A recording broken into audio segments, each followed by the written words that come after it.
Who noticed issues with the NCRs during the audit? Mr. Clark, the auditor. Which batch numbers were affected by the NCR issues? Batches 5560 and 5561. What was missing in the documentation for these NCRs?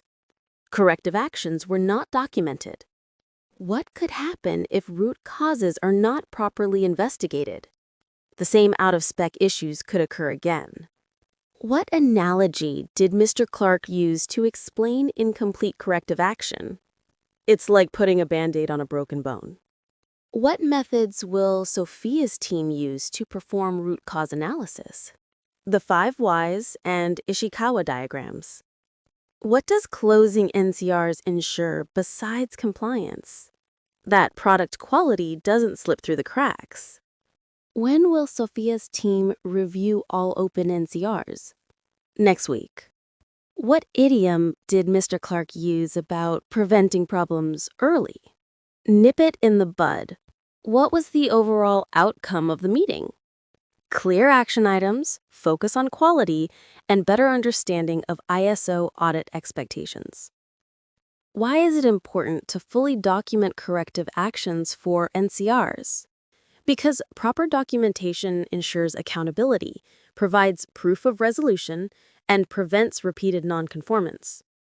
How can incomplete investigations affect product quality and customer trust? If root causes are not addressed, recurring defects can occur, eroding trust and potentially affecting certification status. Why did Mr. Clark emphasize verification steps after corrective actions? Verification shows that actions taken actually resolved the issue rather than just checking a box. How do tools like the 5 whys and Ishikawa diagrams strengthen root cause analysis? They help systematically identify underlying causes and prevent recurring problems by breaking down complex issues visually and logically. Why is it critical for NCR closure to go beyond compliance in ISO audits? Because compliance alone doesn't guarantee improved quality. Proper closure ensures the product meets standards and prevents future deviations. What is the long-term benefit of turning a weak spot into a strong point in quality management? It strengthens the overall quality system, builds customer confidence, and fosters a culture of continuous improvement. How does the idiom "nip it in the bud" relate to quality management practices?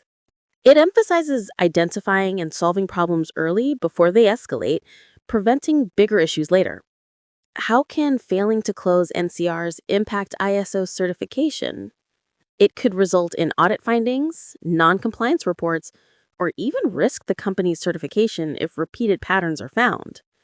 Why might partially investigated deviations be described as spinning your wheels? Because effort is being spent without resolving the real problem, leading to wasted time and recurring issues. How does proactive handling of NCRs reflect on the company's quality culture? It shows commitment to continuous improvement, accountability, and prioritizing product quality over just meeting minimum standards.